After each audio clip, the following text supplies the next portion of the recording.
இன்றைக்கி வீடியோவில் நம்ம பார்க்க போகிறது ஒரு கைடட் மெடிடேஷன்.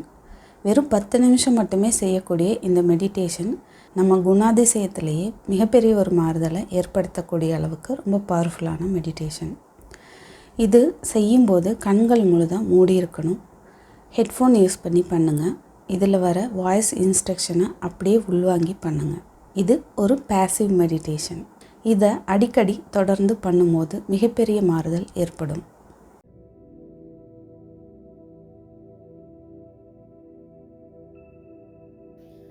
நாம் இப்போ செய்ய போகிறது ஒரு கைடட் மெடிடேஷன்.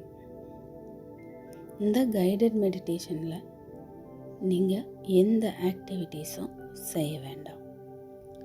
இந்த வாய்ஸை முழுசாக உள்வாங்கினாலே போதும். வசதியாக யாரும் தொந்தரவு செய்யாத ஒரு இடத்த செலக்ட் பண்ணிக்கோங்க. உங்கள் செல்ஃபோனெல்லாம் சைலன்ஸில் போட்டுக்கோங்க. தரையில் தரைவிரிப்பு ஏதாவது விரித்து சமணம் போட்டோ இல்லை வஜ்ராசனத்துலேயோ இல்லை உங்களுக்கு கம்ஃபர்டபுளான எந்த பொசிஷனில் வேணாலும் நீங்கள் உட்காந்துக்கலாம். கீழே உட்கார முடியாதவங்க சேரில் கூட உட்காந்து இதை செய்யலாம். இப்போது மெடிடேஷன் ஸ்டார்ட் பண்ணலாம். மூச்சை நல்லா ஆழமாக உள்ளெழுங்க. அடி வயிறு வரைக்கும் மூச்சு போகணும். மூச்சை உள்ளிழுக்கும் போது அடிவயிறு வெளியே வரணும். அந்த அளவு ஆழமாக மூச்சை உள்ளிழுங்க.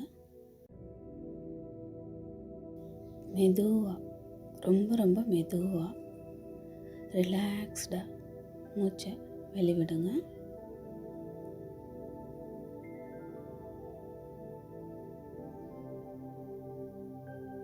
மூச்சை ஆழமாக உள்ளிழுங்க.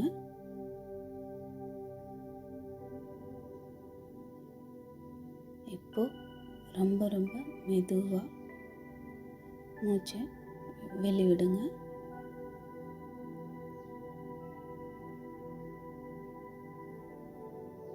ஆழமாக உள்மூச்சு எடுங்க.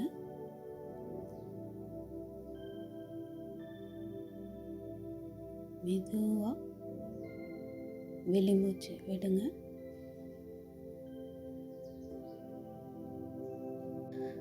நம்ம வாழ்க்கையில் கசப்பான மோசமான சம்பவங்கள் நிறைய நடந்திருக்கும். அது நடந்து முடிஞ்சு பல வருஷங்கள் ஆயிருக்கும். இருந்தாலும் அதனோட தாக்கம் இன்னைக்கு வரைக்கும் நம்ம உடம்புலையும் மனசுலையும் மோசமான ஒரு விளைவை ஏற்படுத்தியிருக்கோம். அதிலிருந்து மீண்டு வர நாம் விரும்பினாலும் நம்ம மனசு அதிலிருந்து வெளியே வர விரும்பாது, வெளியே வர விடாது. நம்ம மனம் அடிக்கடி அதை தொடர்ந்து அசை போட்டுக்கிட்டே இருக்கும். அதை நாம் நினைக்கவே கூடாதுன்னு விரும்பினாலும் நினைக்காம இருக்க முடியாது. அந்த சம்பவத்தை நினச்சாலோ அல்ல அந்த சம்பவத்தில் நம்மக்கிட்ட மோசமாக நடந்துக்கிட்ட நபரை பார்த்தாலோ நமக்கு கோபம், வெறுப்பு, பகையுணர்வு, பழிவாங்க உணர்ச்சி இவை தான் ரொம்ப மேலெழுந்து வரும். இந்த மாதிரியான விஷயங்கள்ல இருந்து, அதாவது அந்த நெகட்டிவ் எமோஷன்ஸில் இருந்து நம்மளை வெளிக்கொண்டு வரத்துக்கு தான் இந்த மெடிடேஷன். ஏன்னா அந்த மாதிரியான நெகட்டிவ் எமோஷன்ஸ், நெகட்டிவ் குணங்கள் நம்மளுடைய எனர்ஜி லெவலையே ரொம்ப குறைச்சிடும், நம்மளை ரொம்ப சோர்வாக்கிடும். ஸோ அதிலிருந்து நம்மளை வெளியே கொண்டு வரத்துக்கு தான் இந்த மெடிடேஷன். இப்போது உங்களுக்குள்ள ஆழமாக பதிஞ்ச ஏதாவது ஒரு நிகழ்வை திரும்ப ஞாபகத்துக்கு கொண்டு வாங்க. அப்படி எதுவும் இல்லை அப்படின்னா, எனக்கு மட்டும் ஏன் இப்படி நடந்துச்சு, அந்த மாதிரி உங்களை அடிக்கடி நினைக்க வைக்கும் ஏதாவது ஒரு சம்பவம் இருக்கும் இல்லையா, அதை திரும்ப உங்கள் ஞாபகத்துக்கு, அதாவது உங்கள் கான்ஷியஸ் மைண்டுக்கு கொண்டு வாங்க. இப்போது அந்த சம்பவத்தை அப்படியே முழுசாக அக்செப்ட் பண்ணிக்கோங்க. அதை அப்படியே அக்செப்ட் பண்ணிக்கோங்க.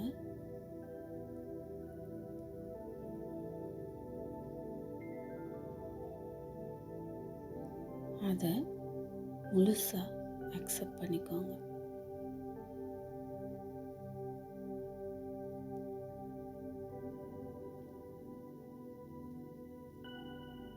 அந்த சம்பவத்தை முழுசாக அக்செப்ட் பண்ணிக்கோங்க.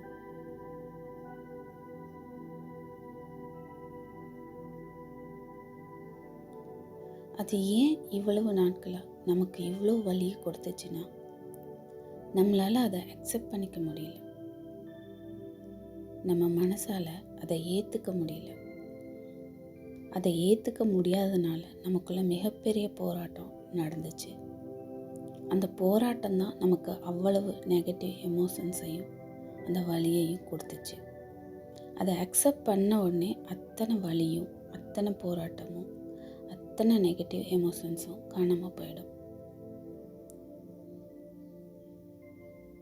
சம்மந்தப்பட்ட அந்த நபர் உங்கள் முன்னாடி வந்து நின்னா கூட உங்களுக்கு முன்ன ஏற்பட்ட எந்த கோபமோ வெறுப்போ எதுவுமே வராது. இதுதான் இந்த மெடிடேஷனோட மேஜிக். அதை முழுசாக அக்செப்ட் பண்ணிக்கோங்க. அந்த சம்பவத்தை அப்படியே முழுசாக அக்செப்ட் பண்ணிக்கோங்க.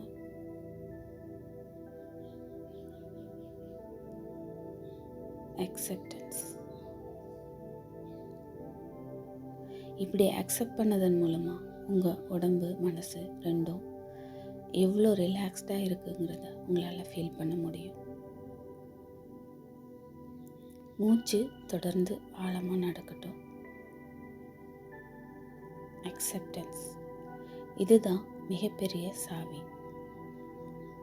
இது வலி வேதனைங்கிற எல்லா பொட்டுக்களையும் திறக்கக்கூடிய சாவி. எதையெல்லாம் நம்ம வாழ்க்கையில் ஏற்றுக்க முடியலையோ அதுக்கெல்லாம் இந்த டெக்னிக் வேலை செய்யும்.